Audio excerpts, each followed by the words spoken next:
l'affiche, nous voilà aujourd'hui au jour convenu pour la projection dont nous avions fait cas sur l'affiche. Mais comme notre organisation le recommande, avant de commencer cette activité, nous allons devoir observer la traditionnelle minute de silence à la mémoire de nos martyrs. Je vous remercie.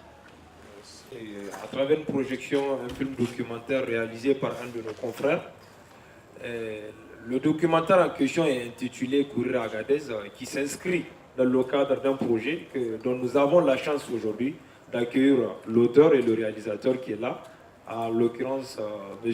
Agdal Awes, qui a réalisé un documentaire sur un marathon, le grand marathon du Ténéré. Un marathon inscrit dans le cadre de la culture de la paix et aussi démystifier cette image qui se donne à l'étranger, à l'international, c'est-à-dire qui fait d'Agadez une zone rouge, et pour montrer d'abord que nos cultures, ou bien c'est pas, la réalité n'est pas assez qu'on transmet tous les jours sur les télévisions internationales. Donc sans pour autant m'imprégner dans une chose qu'il maîtrise mieux que moi, je l'invite ici avec moi. Donc c'est un événement que je vous invite à découvrir à travers un film documentaire intitulé Courir à Agadez, réalisé par un cinéaste français au nom de Thomas Fisch, qui m'a accompagné plus de 7-8 semaines. Donc nous allons le découvrir et je reviendrai vers vous pour échanger si vous avez des questions. Merci. Sa richesse, son esprit de partage, sa tolérance. Agadez était l'une des régions les plus paisibles du Niger où il faisait bon vivre. L'occasion de revenir ici.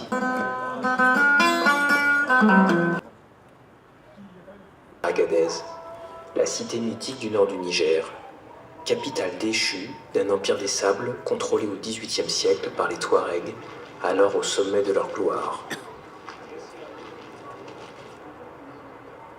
Je fais alors la rencontre de personnages au caractère varié, romanesque, curieux, qui m'aideraient à comprendre davantage ce petit bout de terre isolé. Des figures aussi diverses que le maire de la ville, un journaliste de radio, un jeune homme travaillant pour une ONG locale, des chefs de tribu,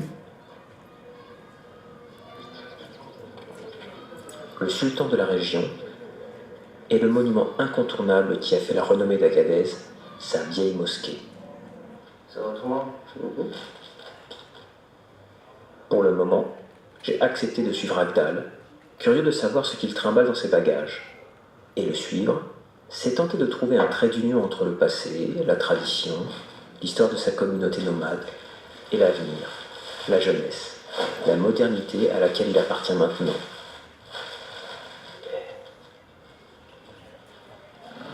Mais je suis loin d'imaginer que je devrais parcourir la ville dans tous les sens pour cela, et découvrir l'organisation d'un événement hors du commun, dans une région laissée à l'abandon depuis... Je suis le directeur de l'agence organisatrice, donc IMO à l'expédition, et promoteur de l'événement Grand Marathon. Bonsoir. Bonsoir Karim. Je vais juste donner mon point de vue sur le GMT. C'est vrai, le GMT, c'était une folie. Il faut qu'on montre à la face du monde que la paix est revenue à Agadez. Mais ce marathon peut être la... Et la grande base de vélo, chers camarades, comme nous l'avions annoncé au début, un débat voiture, dont le réalisateur du documentaire qui est là, vous allez devoir qui au-delà de ce débat, nous enseignons qui sont à l'intérieur du pays et donc malheureusement n'ont pas eu. Écoutez, on est du nomade, on n'est pas sédentaire, on ne connaît pas la vie. Continuez de se venir à la maison. Et c'est pour ça que les gens peut-être de temps en temps ont des regrets, ont cette nostalgie. À travers cet événement sportif, de redynamiser ces secteurs et de consolider plutôt les liens entre les différentes ethnies du Niger et du Sahel en général. Parce que cette première édition de l'événement Grand Marathon du Ténéré qui a eu lieu le 27 décembre 2014 à Agadez, nous avons eu la chance d'avoir toutes les régions du Niger, des régions lointaines comme Difa, Maradi, Zander, Tillabéri. Et culturellement, dans notre culture, il n'y a pas de course, on ne connaît pas la course à pied. On connaît la course des chameaux, des ânes, donc des chevaux et tout. Et c'est une première. Ça a été un succès. Donc je remercie les autorités du Niger qui ont assuré la sécurité de l'événement, qui ont fait le déplacement, le comité d'organisation qui a été très actif et qui a fait preuve de ses compétences, et cette jeunesse qui a crié à ce projet et les différentes ligues aussi qui ont été mobilisées avec la fédération et qui ont fait les déplacements à Agadez. On soutient en tant que jeune Nigérien à 100%, parce que tout simplement, au départ, beaucoup de camarades ou beaucoup de Nigériens considéraient effectivement que Agadez est une zone rouge, comme on a l'habitude de le dire, parce que tout simplement, elle ignorait effectivement un peu l'historique de cette zone. Mais nous considérons qu'à travers ces films documentaires, qu'effectivement, Agadez, même si à un moment donné était caractérisé par une insécurité, aujourd'hui, à travers l'organisation de ces marathons, beaucoup de Nigériens se sont retrouvés, au-delà aussi des objectifs qui sont visés à travers l'organisation de ces marathons. Je dirais que c'est l'ensemble du Niger qui en sortira pour gagnant, parce que tout simplement, l'écrasante majorité des peuples nigériens saura combien de fois Agdal, vous avez abattu un travail vraiment conséquent par rapport à la réalisation de ces. Sincèrement, beaucoup de courage, et j'invite en tout cas tous les camarades ici présents, en tout cas, de soutenir ces nombreux projets. Agadez était quand même le berceau par lequel le Niger et tous les, du moins le Soudan traversent pour aller. Du point de vue économique, qu'on le veuille et qu'on ne le veuille pas, la richesse de notre pays, la plupart, je l'ai dit, l'uranium, c'est dans cette zone. Et tous les bâtiments que vous voyez fleurir par là sont passés par l'uranium. Mais c'est une zone qui est délaissée. Quand vous voyez les routes, ça frise. Quand vous voyez les cases de santé, je dis la santé. Quand vous voyez l'éducation, quand vous voyez les points d'eau, c'est une zone délaissée par rapport à ce que cette région apporte à l'économie nationale. Mais je suis content d'être là et qu'on m'a demandé de placer un petit mot. Dès que j'ai entendu parler, je dois peut-être dire moi-même, je m'appelle Jeroen Rovers, je suis néerlandais d'origine, depuis 17 ans dans la sous-région. J'ai vécu à Tombouctou, j'ai participé avec l'équipe régionale d'athlétisme là-bas au championnat national à Bamako. Depuis une quinzaine d'années, je suis ici au Niger, surtout un peu plus proche, pas trop loin de Niamey. J'ai fait une dizaine d'années à Dosso. Et depuis quelques années, je suis ici à Niamey. Et j'essaie dans mon temps libre, comme un passé pas trop lointain, j'étais jeune et j'étais sportif aussi. J'ai beaucoup aimé de faire le sport et j'aime partager cet amour pour le sport avec les jeunes. Et dans ce cadre, j'ai toujours essayé de soutenir des initiatives locaux qui existent, qui cherchent à promouvoir le talent qui existe, qui est là, ici au Niger, partout dans le monde, mais aussi ici au Niger.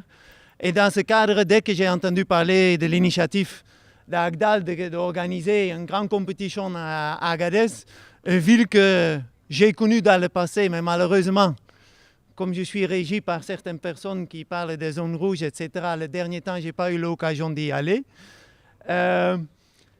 Donc, quand j'ai entendu parler de cette initiative, j'ai cherché à le soutenir, notamment avec une association que j'ai créée qui s'appelle Africa Sport, qui est partenaire de Grand Marathon du Ténéré, mais qui a aussi soutenu quelques activités sportives qui ont eu lieu ici sur le terrain de l'université.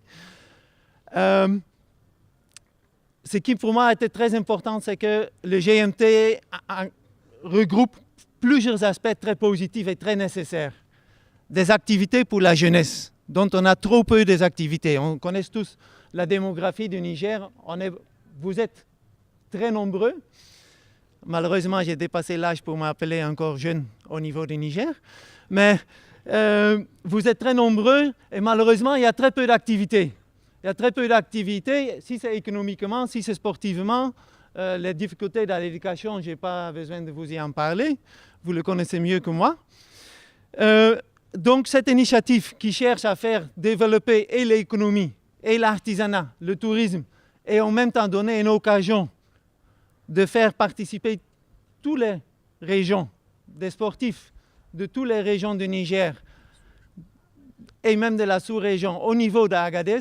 Pour moi, c'est une très bonne initiative et avec les très peu de moyens qu'on a, on cherche à les soutenir. Donc, je me nomme au nom de M. Nambara Barmou Oumarou. Je suis athlète nigérien et j'ai connu Agadal pendant où même il préparait son GMT. Et je dirais que le GMT est une bonne organisation pour la région d'Agadez et le Niger. Je voulais aussi vous dire que la Fédération nigérienne d'athlétisme avait un projet de créer un centre dans la région d'Agadez. Et si Agadal aujourd'hui organise des manifestations sportives dans ce sens, je voudrais dire que son événement sera un balai peut-être pour la fédération qui voudrait organiser un centre, qui voulait créer, disons, un centre international d'athlétisme de la région d'Agadez. Je voudrais souligner aussi que cet événement pourrait avoir un grand avenir dans la région du fait que, vous le savez, dans notre pays, on a toujours considéré que les nomades sont des gens qui résistent dans les courses. Vu aussi le facteur climatique de la région, on pourrait bien évidemment dire que la région est formidable pour la course à pied. J'assure à un moment où on parlait à l'international dans les chaînes qu'effectivement au nord il y a l'insécurité, à ceci, à cela. Je vous assure à Arlit, quand il faisait chaud, les gens sortent même dans les rues, étaler leur matelas, dormir jusqu'à la matinée, preuve à l'appui qu'il n'y a pas cette insécurité dont on est en train d'amplifier pour montrer aux gens combien de fois il y a les dangers. Il n'y a pas les dangers au nord. Moi, il n'y a pas de danger partout. Il n'y en a pas. Moi, je pars chaque année là-bas. Je fais mes activités. Nous faisons des activités avec les autorités. Et j'invite les camarades à partir visiter cette région du Niger, qui est une région exceptionnelle dont j'aime beaucoup et j'ai la culture. Et une chose qui est extrêmement importante, moi, je pense qu'à travers effectivement ce documentaire, c'est que étudiants que nous sommes, de nous mobiliser autour de cette cause pour qu'en décembre 2016, qu'il y ait une grande participation des étudiants, pourquoi pas 2, 3, 4 bus des étudiants, aller spécialement pour soutenir la cause effectivement de cette région. Parce que les touristes qui viennent contribuent à l'essor économique de la région et que maintenant les touristes ont cessé de venir par rapport à ces discours de la zone rouge et autres, et que l'artisanat ou nos artisans de là-bas qui produisent des produits exceptionnels, et vous voyez cette bague et ces bracelets, je les ai achetés là-bas à Agadez, même au village artisanal. Il y en a des articles exceptionnels, il y a des artisans qui sont des véritables experts dans la production des choses. Nous pouvons aller les soutenir, nous sommes tous des Nigériens, c'est des Nigériens, c'est ensemble que nous pouvons bâtir ces pays. Et au-delà de ça, cette culture exceptionnelle, notamment les Bianou, qui est une cérémonie, pratiquement une fête annuelle. Je me rappelais à Rit quand on était des enfants, et même maintenant quand nous partons là-bas, qu'il y a cette activité, nous participons, et je vous assure, c'est exceptionnel. Moi, j'avais même la nostalgie, je disais au SGA, je me rappelais très bien, ça m'a beaucoup rappelé le passé. Voyez-vous, à travers cette initiative noble, moi je pense effectivement, c'est toute l'université de Niamey qui est censée venir au soutien de notre frère Agdal, qui est en train de faire un travail exceptionnel pour réhabiliter notre région, qui est la région d'Agadez, et pour réhabiliter notre pays. Bonsoir aussi, M. Agdal, de nous avoir projeté ces images. Merci beaucoup. Et moi, je suis vraiment touché d'avoir suivi ces images. Parce que quand on voit la richesse culturelle de la région et vraiment l'intoxication qui est faite par rapport à la région, vraiment ça nous désole. Et je suis vraiment ravi, quoi. Parce que la culture, quand on regarde la culture, c'est une richesse intarissable. Comparé à l'uranium, comparé à tout ce qu'on a. Vraiment, la culture, c'est une richesse vraiment intarissable. Et quand on essaie de voir aussi par rapport à l'activité que vous avez organisée, vraiment, moi, je suis très, très ravi. Et je voudrais profiter pour poser au moins 3 questions, à savoir, est-ce que vous êtes un professionnel du domaine, à savoir l'athlétisme? Si vous êtes un professionnel du domaine. Et deuxième question, c'est de savoir le choix de la discipline, quoi. Parce que vu la panoplie des disciplines qu'il y a, vous avez choisi l'athlétisme. Pourquoi? Et aussi de demander les difficultés. Parce que voir et organiser une telle activité d'envergure, vraiment d'intégration, d'envergure nationale et sous-régionale aussi, et sûrement il y aura des difficultés. Quelles sont les difficultés auxquelles vous êtes confrontés? Et pour aussi faire une doléance, vraiment, et d'essayer vraiment de pousser. Parce que vraiment, et aussi, si vous pouvez, je ne sais pas par quel biais, essayer de projeter ces images en Europe pour que le monde entier puisse avoir un aperçu vraiment de ce que c'est que la région en réalité, quoi. Et sur ce, je vous remercie. Je peux vous dire, le 27 décembre à Agadez, le gouverneur même a mis le même t-shirt, le même dossard que tous les athlètes venant de différentes zones, les différentes régions du Niger. Il n'y avait pas de différence, il n'y avait pas de statut. Voilà, on est tous égaux, on a la même ligne de départ et ce qui change, c'est la façon, notre façon de courir. Et les difficultés, ça ne manque pas. C'était la première édition. Qui dit une première fois, certainement, il y a énormément de difficultés, il y a énormément de lacunes. Voilà, moi, le site que j'ai répertorié au départ pour faire le marathon, c'était Tigidit, au milieu de dunes et des gravures rupestres. Quand je parle de la relance des activités touristiques, ce n'est pas pour chercher les Français et les Américains chez eux, c'était de développer un tourisme interne qui cadre avec la politique de l'État, parce que quand même le Niger, c'est un pays qui renferme et qui regorge d'énormes potentialités touristiques, que ce soit en art rupestre, en gravure, en peinture. Et le Sahara nigérien, c'est un musée. On a le fleuve du Niger, le parc W, et les girafes de Kouré. On a un potentiel que nous pouvons vendre et proposer à la sous-région. Et aussi, de par la situation géographique du désert du Niger, le Ténéré, dans le Sahara, que les Arabes appellent Sahara. C'est le désert du Mali, de l'Algérie, de la Libye, du Tchad, du Maroc, tout ça là qui forme le Sahara. Et de par la situation géographique du Ténéré, c'est qu'il se retrouve au cœur du Sahara. Et c'est ça qui fait sa beauté. C'est une référence, c'est quelque chose de beau. Et voilà, si on dit grand marathon du Ténéré, ce n'est pas forcément qu'on va faire courir les gens au cœur du Ténéré. Non, c'est comme le Paris-Dakar. Le Paris-Dakar aujourd'hui ne passe ni à Paris, ni à Dakar. Hein? Pourquoi il a été fermé? Ça me dépasse. Je pense que c'est aux autorités du Niger qu'il faut poser la question. Pourquoi l'aéroport d'Agadez est fermé? C'est vrai, on a un aéroport d'envergure internationale, Manou Dayak, qui peut accueillir plein de charters, plein de vols. Et moi, je ne peux pas vous répondre à cette question. C'est vrai qu'avant, il y avait Point Afrique, il y avait Go Voyage, il y avait plusieurs compagnies comme Air Algérie qui desservaient Agadez.